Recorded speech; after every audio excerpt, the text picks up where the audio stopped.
Over £1 billion spent. 105 million on Enzo Fernandez, 115 million on Caicedo. It's been a busy few years for Chelsea's new owners. In fact, not just those two signings, there's also 42 more. In this video, we are going to be ranking every single transfer, all 44 of them, that Todd Boehly has brought into Chelsea. From Aubameyang to Zakaria, we really are going A to Z. I'm going to be ranking each transfer, explaining my thought process behind which tier they belong in, so it will account for things like not just how good the player is, but also is there resale value in them? Did they give you some good memories? Did they give you some bad memories? And tiers are as follows. We have great, because some signings have been great. It's not all been bad, just mostly. Then we have mostly good, which is just positives outweighing the negatives. Then we have not sure, so I'm kind of unsold at it. It might be because they're only like 10. Then we have dreadful, so some awful, awful business. I'm sure this tier will be very full. Before we get started, make sure to hit like, hit subscribe, or Todd Boehly's going to come around with a net to catch you. First up, we have Raheem Sterling, the first signing of the Todd Boehly era at Chelsea. Where would Raheem Sterling go? Ooh. Oh, is it dreadful? Is it dreadful? See, the thing I'd say about Raheem Sterling is I really enjoyed the Dortmund game. I was at that game. That was a really good, important goal Sterling scored. That gave me a good memory. He's given me a lot of bad ones too. Frustrating player. Could we have signed someone better for the price we did at 50 million? Probably. Is he on a lot of wages? Yes. Do I think he would have been better had Tuchel stayed? Yeah. I think he started the season better than he continued with Potter and hasn't really ever found his feet at Chelsea yet. I don't know if he ever will. Is there resale value? Not really. Sterling's got to go in dreadful, isn't he? He's got to go in dreadful. At the moment, as it stands, if Raheem Sterling left Chelsea tomorrow, he would have been dreadful. His numbers aren't like awful. So I'm kind of like, maybe you're in the not sure. Maybe it's a bit harsh. We'll see. I'd go dreadful for now. Next up, Kalidou Koulibaly. Yeah, I know. How long ago does that feel? He feels like 40 transfers ago. He is. He's quite literally like 43 transfers ago. Koulibaly scored a good goal against Spurs. Good memory there. A lot of stinkers, I can't lie. He didn't have a great time at Chelsea in his year. We did get our money back. Cheers, Saudi. Shout out you guys, the Saudi boys. But yeah, they actually gave us our money back on Koulibaly, so that wasn't that bad. He did wear John Terry's number. He wore... Oh, God. Guys, we gave Koulibaly John Terry's number, and he did not play like John Terry. He played like John Terry in 16-17, when John Terry barely played under Conte, because he was kind of done. Oh, God. I don't care that we got our money back, alright? I don't care that he scored a good goal against Spurs. Koulibaly was a bad bit of business. I don't mind it. They went for an experience thing and it didn't work. So I can see why they've ended up how they've got to now, where now they just want kids. You can see what they were looking at from that first summer. We've got 2 in dreadful already. Next up, Marc Cucurella. Now, if you told me a year ago, do this tier list, Tobes, who are you putting Cucurella in? I'd put him in here. But now I want to put him in here. I'm going to put him in mostly good. Mostly good isn't probably quite fair. You've had one half bad, one half good, but then the Euros as well, so that carries him into mostly good. He was 60 million, which seems like a lot of money, but like now I'm kind of sitting there, there's not really many left back. Who are you taking over Cucurella at left back? There's not really many, honestly. You look up and down the league, there's not many options. I sit there, you know, Gvardiol, whatever, okay, cool, but I like Cucurella. He's really grown on me. I thought last season he had a good season. Feels like he's settled down at Chelsea now. I'm putting him mostly good, but he could end up here. Like, I do really like Cucurella, and he's got a bit of shithousery about him. I like that aspect. Next we have Wesley Fofana. Wesley Fofana was 80 million, guys. Look how much money we spent already in this summer. It was 62 here, 50 here, 30 odd here, and 80 on Wes Fofana. Now, guys, we've spent 80 million on Wes Fofana, and we haven't really seen Wes Fofana. We've barely seen him. We saw him a fair bit-ish in the Potter Frank season, and he was quite good when he was there. That said, we haven't seen him aside from that, and we need to see what he's like this season. So at the moment, he's definitely not sure. He could end up in dreadful. Oh, do you know what? Okay. Oh, am I going to move Sterling up? I'm going to move Sterling up. I'll explain why. Because I was about to say, if Fofana was sold tomorrow, would he have been a dreadful bit of business? Yeah.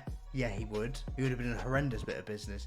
But let's see. Sterling has at least been present. He hasn't been injured loads. I haven't enjoyed him, but I'll put him in not sure for now. Next up, we have Dennis Zakaria. I know, guys. Dennis Zakaria. How long does that feel? This feels decades ago. Honestly, Chelsea operates differently to other clubs. You know, it's like dog years. 1 year at another club is 7 years at Chelsea. A lot happens. And Dennis Zakaria, he weren't bad. That season sucked. and he barely played, but I'm not going to lie, he was on loan. I'm not going to say he was great, put it that way, but there was a couple of performances I remember against City at home. Do you remember when we lost 1-0 and we were all like, that was actually less bad than most Potter performances. I'll take that. We lost 1-0 at home. But I remember Dennis Zakaria like skinning a few City players, and he's going in mostly good. I mean, it's bad. You know what I mean? We didn't need Dennis Zakaria, but I didn't mind him. He's going in mostly good. Why not? Next up, we have Aubameyang. Obama who? Obama, what was Todd Boehly smoking? Dopest dope I've ever smoked. This is in the dreadful category. And this is even more dreadful because Aubameyang was brought in because it was Tuchel's old striker at Dortmund. That's why he was supposedly brought in. And then we sacked Tuchel a day later after buying Aubameyang. Like, where was the logic there? I couldn't understand it. I couldn't understand it when we signed him. I couldn't understand it during the season. And I can't understand it now. It made no sense. Cheers for Milan at home and away and Palace away. There was a little period he scored some goal, but other than that, and then he got frozen out. Pointless for everyone involved. Next up, we have Carney Chukwuemeka, signed for 20 million. Their first of the young purchases. Actually, Fofana was young, but like Carney was more of an unheard one. Obviously, he started to break through at Villa, but he wasn't as prominent a name as Fofana was. He's obviously been at Leicester for a few years. Carney, for me, I've liked Carney, but he has had a lot of injuries. If we sold him, we would sell him for more than the 20 million, I think. I think Carney's a really talented player. I like his frame. I wouldn't be surprised if he were to go this window, just because we've got so many names again. I don't mind Carney. I was at West Ham away last season when we lost, and he scored, and he got injured. But I've enjoyed whenever I've watched him. He played in that City game, I remember, as well. It was a few of the new younger ones were playing in that game, and we felt a bit more like we were growing with Potter, and we really weren't growing. Carney goes in mostly good, especially, like I said, if you consider from a pure profit point of view, he would go for more. Decent player. Then we have Caicedo, the freaky looking motherfucker. Hello, I'm Cesare Caicedo. That Annabelle doll. We paid 15 million. We paid 15 million for Caicedo. I don't think you get 10. Maybe I'm being harsh.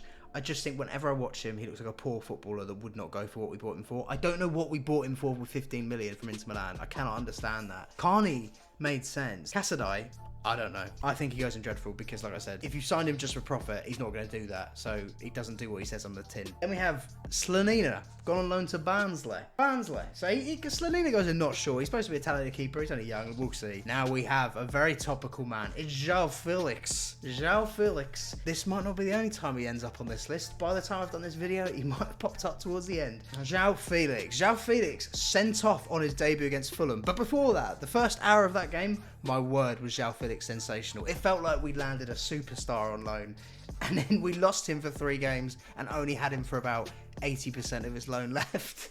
I mean, that could arguably put him in dreadful just for that. But I actually thought in general with João, he was mostly good. I didn't mind him. He scored some nice goals. I was at that West Ham away game as well when he scored there. I enjoyed João as a player, but the debut was dreadful, so it was a big waste of resources in that regard. Let's put him in not sure. If we end up signing him again, maybe he'll go in great. Who knows? We've entered into the January 2023 with João, and we're carrying that on with Benoit Badiashile. Now, if you'd asked me at the end of Potter's season, what do you think of Badiashile? I'd be like, oh, he's wicked. He looks wicked. He looked great, if anything. And now he's putting the bad into Badiashile. He has been so error-prone last season. Sloppy at times. Looks like he switches off. I don't know where that Badiashile went. I feel like we've been given Badiashile's evil twin in the past year or so.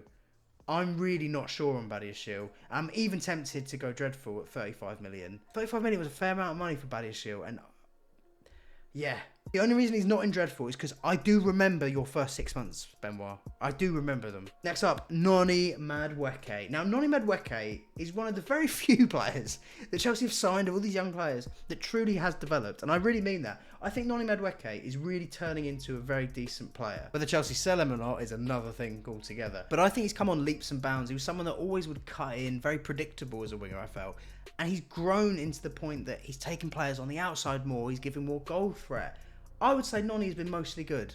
I really would. I know he's frustrating to some at times, but he's only a young player and he's continued to get better. Here we have Andre Santos, the first of the South American kids, and there will be many more to come. Do you know what? He had a loan at Forest, which was disappointing, but he did well at Strasbourg last season, which was great to see. I remember when we first signed him, he was under 20 World Cup winner. It looks interesting. He's in the not sure. Let's see what happens with Andre. Next is Mykhailo Mudryk. Oh my God, the transfer saga for this. Swooping in, private jets flown out to Ukraine, taking him ripping him away from Arteta.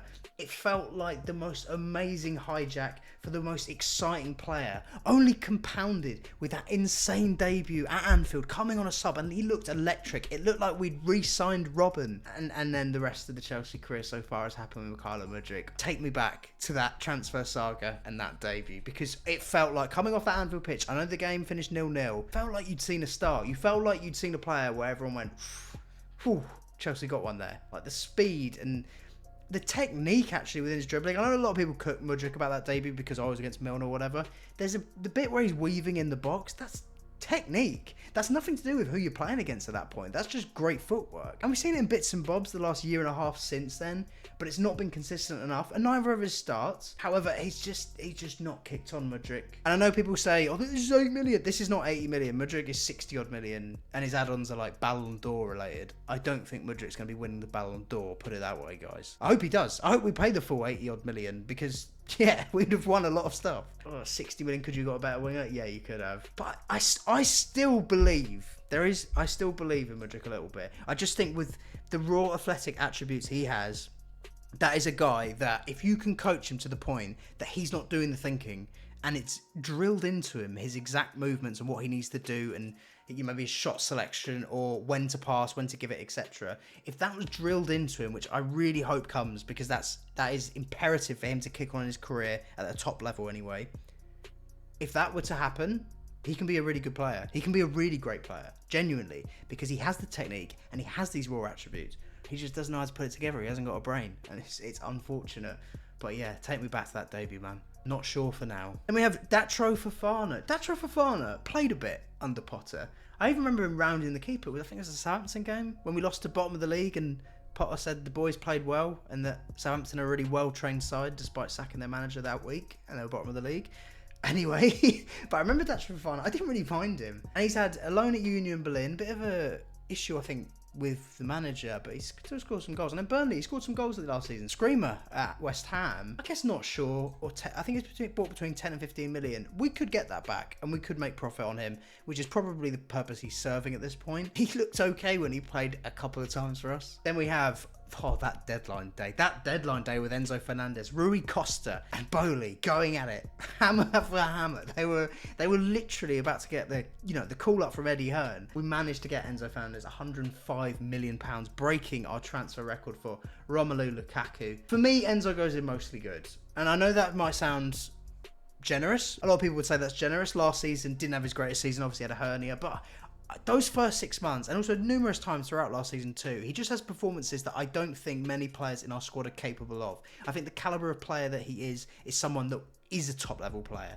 and will show that far more. I think last season really didn't suit him in terms of pressing. It's not his game. You need this guy to get on the ball, and I've got to give credit where it's due. Potter knew that. Potter did actually sort of start to build around Enzo, obviously being the big signing at the time in January, and getting him as many touches on the ball and spreading the play. Like, he is a world-class passer of a football, and he has a great understanding of forcing the tempo, making us more attacking. And I think he's a wicked player. I genuinely do. I think you're going to see that far more. So for me, he's going mostly good, but I actually love him, to be honest. Also, he shoved Mount, so well done. Next up, we have Christopher Nkunku. Now, Christopher Nkunku, he's got to go in not sure. What I would say about Nkunku is, despite barely seeing him last season, he actually still managed to score a few Premier League goals. We barely saw the guy, and he's still bagged goals. So, in a way, when he's played, he's been mostly good. He's just barely played. The issue is that a recurring injury thing? What is that? He's got to go in not sure for me. We want to see a full year of Christoph next season. Come on.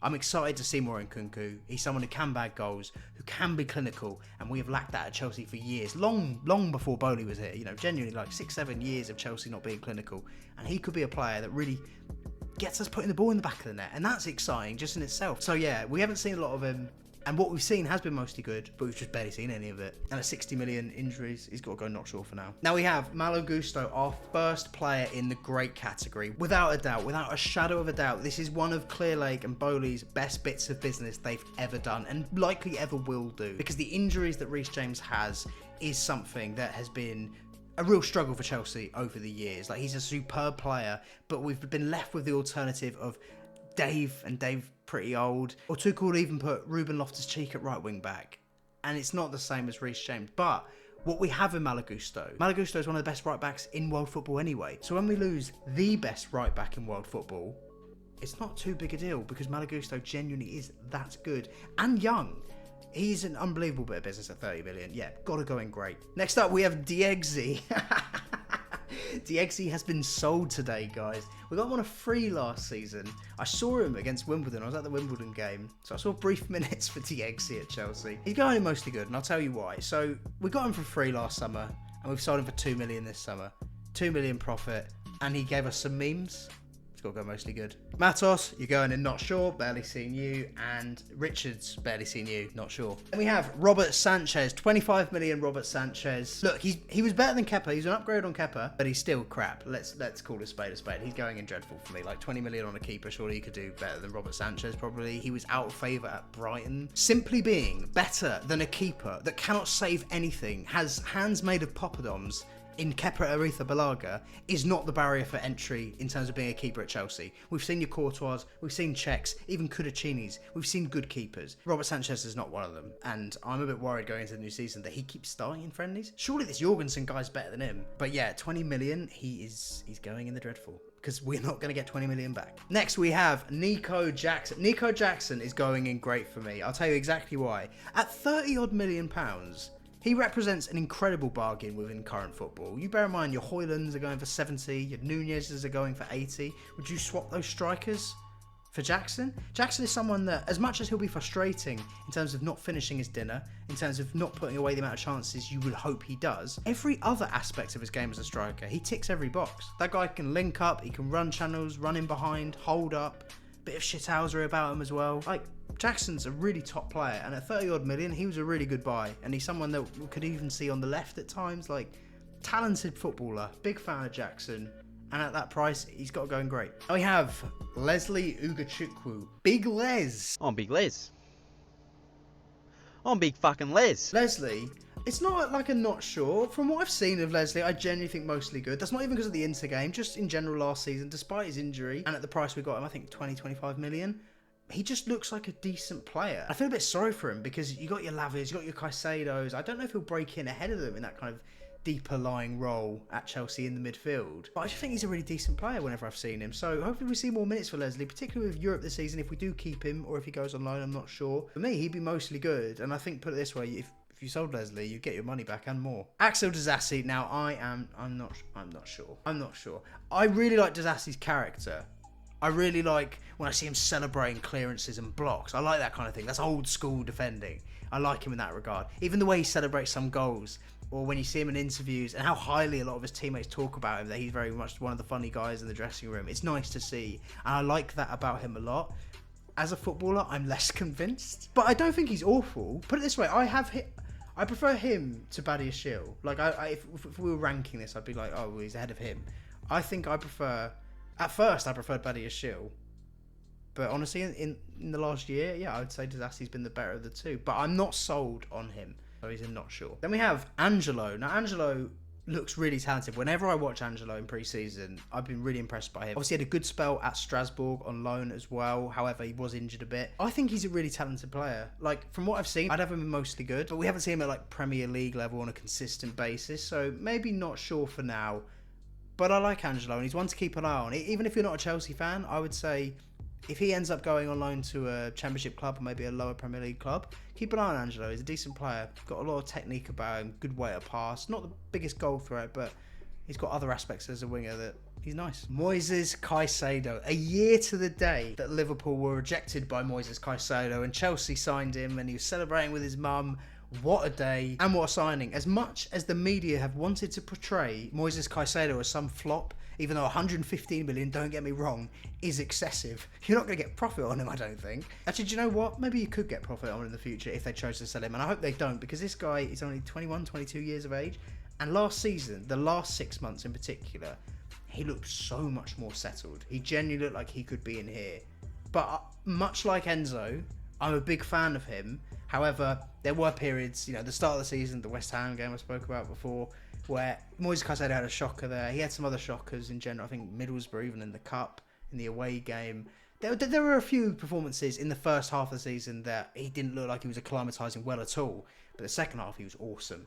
awesome. So that's why Enzo and Caicedo for me are mostly good, but I would almost put them in great. I'm just trying to be fair and weigh up everything here in terms of the fees we paid for them too. Obviously that brings them down a little bit. I've got to be fair. You know, over 100 million each. Like you got to expect something from these midfielders, but I do really like them, and I think they're brilliant. But yeah, the media need to keep Caicedo's name out of their mouth, and rival fans. When they say Caicedo has been bad, you think, what have you been fucking watching? What Chelsea have you been watching? Because we, as Chelsea fans, sit there every week moaning, the majority of the time, right? Moaning about most of our performances. We know who's shit and who's not. We'll say who's shit and who's not. And he was not that. And Caicedo was not that. Like, we will say if we're like, this guy's shit. We're an honest fan base, I think, in general. Very self-aware, like, and humble, obviously. But, you know, when you talk to your mates, I don't know, there's a lot of fan bases out there where I think they're clueless. Like, they'll talk about awful players and talk about how great they are. You think, fucking hell, mate, they're not that good. Otherwise, you'd be winning everything, wouldn't you? But yeah, with Caicedo, I think, wicked player. Next up, Romeo Lavia. Now, Romeo Lavia, from what we saw at Southampton, looked very good. From what we've seen in pre-season, looked very good. But we've barely seen him here at Chelsea, let's be honest. We've seen him in pre-season so far. We saw him for about 20 minutes against Palace, but he has to go in not sure. And not because I don't rate him as a player. As I said, I always cite that example was away at the Emirates when he played for Southampton, and he came off at 3-1 up, and they drew the game 3-3, but he was awesome that game. Like, he actually bullied Arsenal's midfield throughout, looked calm on the ball. And there were numerous games that he did that at Southampton, despite them going down. So I'm looking forward to seeing more of Romeo Lavia this season. I think he can really play an important role within Chelsea's first team a lot of the time as well. I'm not sure, but purely because of injury. He rejected Liverpool as well, didn't he? That was hilarious. What a transfer saga. We've had some, do you know what? We've got to give credit where it's due to this lot. As much as it's a complete mess, and it feels like we're all living at the circus and we're the clowns, they have given us some good drama, haven't they? I should do a ranking of all the drama actually at Chelsea in the last few years. But God, there's a lot of that. But yeah, like the Mudryk hijack, that was fun. Enzo last day on deadline day was very fun. Caicedo was nuts. And then getting Lavia as well. The fact that Liverpool were going for Lavia all summer, we were going for Caicedo. And then they bid for Caicedo and we went, all right then, we'll just have both. That was class. And we have David Washington. David? David. David. David. David. David. He is going in. Do you know, I feel sorry for him because he's a kid, but he was 15 million. Washington was 15 million, guys. We barely saw him last season. A 15 million pound striker. Is that not enough to like see him a bit? I mean, bear in mind the only competition really was Brozier, and Brozier went alone in January. Like, how bad must Washington have been? I don't know if you'll get your 15 million anytime soon. Put it this way, he'd have to develop quite a lot. I'll give him I didn't give Caicedo benefit of the doubt. Mate, I'm sorry, I'm putting David Washington down there. But I feel like I've seen more of Caicedo. Do you know what? No, I'm putting him in not sure because I've seen more of Caicedo and I just don't think he's a good footballer. You know, when the guy has a head on a stick, he scores some headers, but I cannot trust that bloke with a ball at his feet. Whereas David Washington, I am not sure because I genuinely have barely seen the bloke. So maybe it's not dreadful, but it's leaning towards dreadful. Like 15 million on him is a lot of money for someone that didn't even get a look in. And then we have, it's King Cole. Cole Palmer. Come on. He's going in great. He's got to go in great. I spoke about Gusto being Boehly's best bit of business in terms of what it meant with Reece. Palmer's got to be top though, hasn't he? Like 40 million for this absolute joy to watch. Cole Palmer was a shining light in a pretty dark season. You know, you had your Gustos. I spoke about Caicedo the second half of the season. Cucurella actually. A number of guys that really were decent last season. Jackson too. But there was a lot of frustration in watching Chelsea. Cole Palmer, wasn't it? Cole Palmer is the absolute bollocks. And actually, do you know what? There's a bit of irony I've noticed. That guy has the biggest set of nuts you've ever seen in your life in terms of some of the things he pulls off. And yet he's known as cold. Doesn't really make sense, does it? You'd think he'd have really small balls if he's Cole Palmer. What? Anyway, beside my point, let's not talk about Cole Palmer's balls. Cole Palmer at £40 million as well. You bear in mind the money we've spent, some of the figures I've brought up today in mentioning these players we've bought in the last couple years. And Cole Palmer was a snippet, realistically. 40 million, what does Cole Palmer go for in this market currently? He's a £100 million player at least, isn't he? If Cole Palmer didn't play for Chelsea, how much would Chelsea pay for him? I don't even know.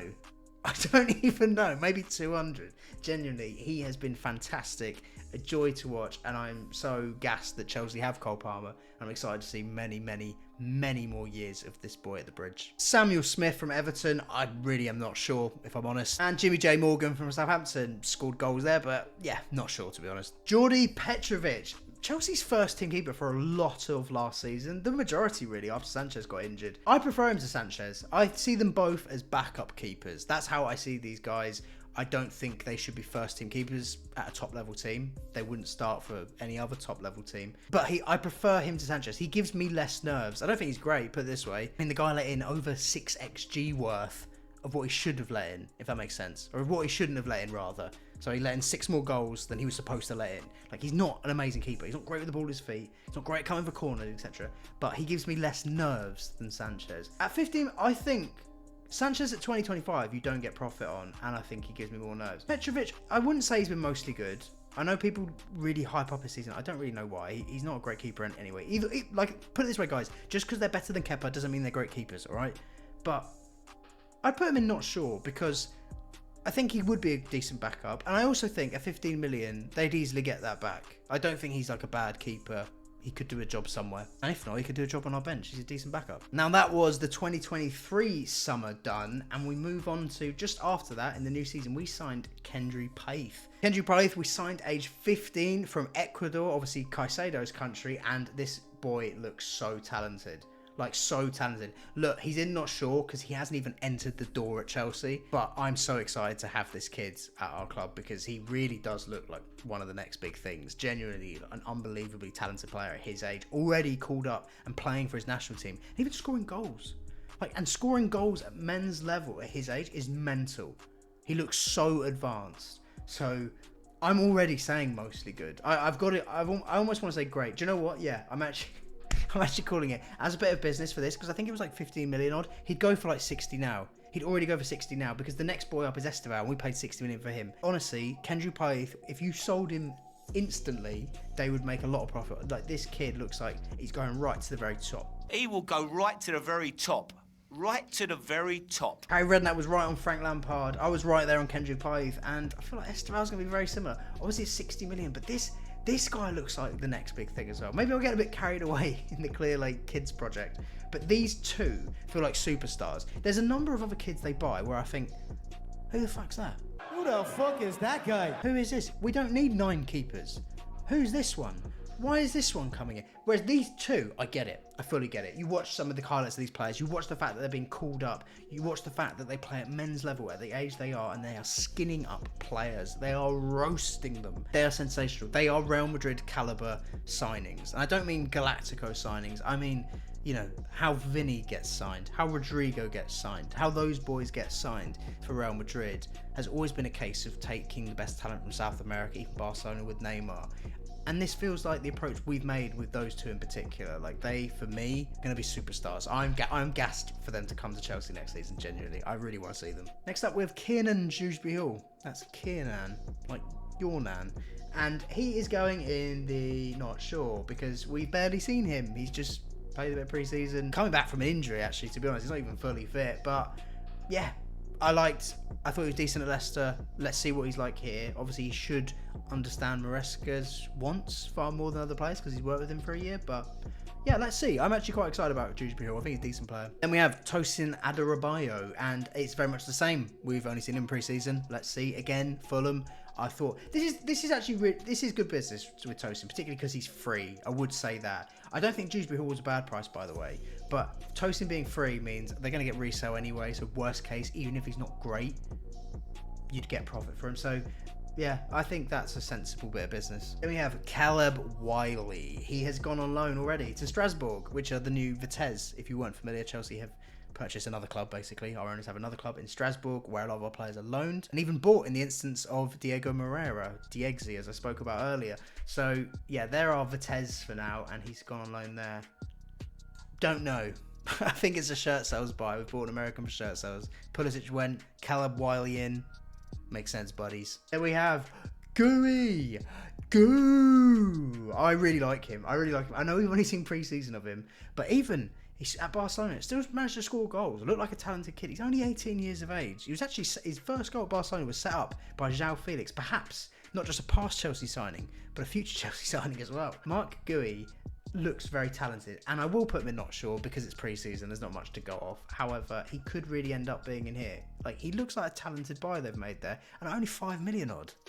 Sensible. That's a very rare thing. I've just realised I don't have that many in Dreadful. I've kind of liked a fair bit of their business. I guess we'll see when it comes to the sales. I'll be doing a tier list on that soon too. The big thing for me that Clearlake have got so wrong has been the managers. Like, that's the biggest one for me. I loved Tuchel. I absolutely loved that guy to bits, and they got rid of him to bring in Potter. What the fuck are you doing? And then, obviously, you bring Frank back again for a bit of interim, and then Poch, ex-Spurs, never won anything. Not counting Uber Eats leagues, alright? Diegzi's going to be bloody winning those. Yeah, they've got the managers awfully wrong, but hopefully that's the end of that. And Enzo Maresca's a really good one. But even this is a risky one, you know what I mean? Like, managers is a big thing for them that they really haven't hit the nail on the head with. But I do like a lot of our squad. I do like a lot of their buys, it seems. I'm not sure on a lot of them as well. We have Kellyman. Now, Kellyman, oh, do you know what? He's 20 million. But I saw some highlights of Kellyman playing, you know, you've set up earlier, and he actually looked like he had a good strike on him. And Villa fans do seem to rate him. They seem to think he's going to be, or was going to be, the next one to break through. I have to put him in not sure. Look, it's a bit like Washington, where I kind of think that's a lot of money for a kid that we might not see. But Washington, we've had a year where we haven't seen him. Kellyman, I'm like, okay, we probably won't see you this season, but will you go on loan and will you do well, and then you feel a bit different towards it? I'm not sure. I just realised I haven't somehow got Amari Hutchinson in here. I've missed one. I admit all this hard work and I missed one. Okay, Amari Hutchinson, guys. Imagine I'm holding him right here. He's going in great. Amari Hutchinson has to go in great. We get him for basically free. We sell him for 20 million after some good loans at Ipswich. He did some flips in the academy as well. I feel like it's got to go in there. And also it's quite funny to pull Arsenal's pants down and sell one of their academy players for like 20 million. Bear in mind their record sales like 30 odd million. And we sold Amari Hutchinson for 20. But yeah, he'd go in great. But anyway, yeah, Kellyman, let's see. Not sure for now. Vega. Now, we got our first proper look at the bridge anyway in Vega against Inter Milan. He looked like a very composed left back. He got a real athletic build to him. His passing looks very calm. Obviously, this is not a lot to go off. It's only pre-season. And I haven't watched Basel, all right? Neither of you. None of us have watched Basel, so we don't know how good Vega is, because I saw some people saying he should be starting ahead of Cucurella. What do you mean? We've barely fucking seen him. But I did like what I did see from him, and for that reason, he's still going in not sure, because, again, yeah, we need to see more of these players. Some of them are new, and they're young. But he could be in a stupid bit of business. I like the strategy of going for the player Basel replaced Calafiori with. That makes sense. That seems like a smart thing to do. That seems like what a club would do who we usually buy off. Like, we usually buy the guy that they've bought as their replacement for another guy that ends up becoming really good. And maybe we've kind of got in earlier in the food chain. So I don't mind that as a strategy. Let's just see what he's like in the future. We have Jorgensen. Now, Jorgensen, pal, I don't know why you're not starting ahead of Robert Sanchez in friendlies. That's a bit of a worry to me. Like, surely you're better than him. But again, I haven't seen you enough. Not sure. Mate, I've forgotten this geezer's name. Anselmino? Again, not a clue. This one genuinely could already been dreadful. Genuinely. But I don't know. Because no one knows. I don't even think they know. He's played like 3 or 4 games ever. And we've paid 20 million for him. I don't see how that's enough to go off and buy him for that. Like, these lot are, honestly, sometimes I think they're on crack. But it's just mental. I'm going to say not sure. I'm going to give him the benefit of the doubt. I'm probably giving too many the benefit of the doubt. But I don't care. It's my Chelsea, right? I don't want to write all of them off. But yeah, this kid, let's see. I mean, like I said, who has even seen anything to go off? It might be in dreadful. And lastly, the most recent signing, Pedro Neto. And despite the fact we have not seen Pedro Neto in a Chelsea shirt on the pitch. Actually, no, we have when he was unveiled. But you know what I mean? Like, playing. He's already going in mostly good. And that's because I've seen Pedro Neto far more. He's one of the few players we've bought where I'm like, I know what we're getting here. And that was the case with Fofana as well. I do get that. But we also saw that Fofana had loads of injuries. So that was already a risk as it was. And he's continued to have more injuries. Whereas Sterling is one as well that's got older. So he hasn't quite been it. Neto, we know, has injuries. Not to the same extent of Fofana, but still, you know, a lot of injuries. I feel like I have to put him not sure, but I'm not. I'm putting him mostly good because I really like Neto as a player. I think he's wicked, and I'm just hoping he is going to have less injuries, because Noni Madueke, when he signed originally, well, I remember when he signed from PSV, there was a big concern about his injuries, and he's barely been injured for us, really, Noni. Like, he's been fairly ever present. Even if he's not starting, he's still been in and amongst the squad in general. So I'm hoping Pedro Neto can have the same. I saw someone make a very good point, actually. The impact he gets, the reason he gets his injuries is obviously the amount of sprinting that he does and the amount he carries the ball up the pitch. And with Wolves, because they're sat so far deep, he has to carry it yards and yards and yards, bursting at a sprint pace so frequently that perhaps he gets more injuries because of that. Whereas the system and the way Chelsea want to play, we're going to have a lot of the ball and we're going to be higher up that pitch, and it won't require so much strenuous exercise. Well, obviously it'll be exercise, but it won't be so strenuous in terms of straining him muscle-wise in sprints the entire time like it would at Wolves, where you're constantly on the counter and constantly sat back to, you have to carry the ball up the pitch. So yeah, I'm hoping that's a good sign for him having less injuries in the future, but that remains to be seen. Either way, I'm putting him mostly good because it's my video, alright? Like, fuck it, I'm going to do it. I'm excited to see him at the Bridge. And I'm excited to see a lot of these players at the Bridge. We're going to be back against City on Sunday. Exciting times, guys. What do you think the score's going to be? Oh, we're due a win against City. I feel like that at the Bridge. When was the last time we beat City at the Bridge? When was the last time we beat City at the Bridge? Jesus. I think it was under Frank to win Liverpool the league, wasn't it? 2-1 during COVID. Pulisic on the break and William Penn. De Bruyne a free kick. That was the last time, because we had a loss, Frank, where he got the sack. It was Tuchel doing them 3 in a row, was at the Etihad, Wembley and Champions League. It was none of them at the Bridge. So yeah, we're due a result against City at the Bridge, and I'm feeling confident. I'm growing in confidence as a Chelsea fan. I don't know, we've got a bit of chaos going on. We got our Chelsea back. It feels like it. Anyway, it's spicing up the season, spicing it up. But yeah, let me know if you guys would change much. I think in general I've got this pretty spot on. Maybe a bit too, biased towards Chelsea, but I feel like I've been fair. Like, there's a lot in Not Sure. Not Sure's not the most positive category, guys. Dreadful ones in general are here. Maybe I'm being a bit harsh on Koulibaly. I'm actually moving him up. I'll leave it as it is for now, and you guys can let me know which stinkers you think I've had. Which ones am I being too harsh on? Which ones am I being a bit too nice to? I don't know. That's just my opinion. We'll leave it there for now. But make sure you guys hit like, hit subscribe. I really appreciate all the love we've had on the channel recently. It's been absolutely wicked. I appreciate it so much. So yeah, in a bit, guys. Premier League kicks off. Come on. Exciting times. Up the Chelsea.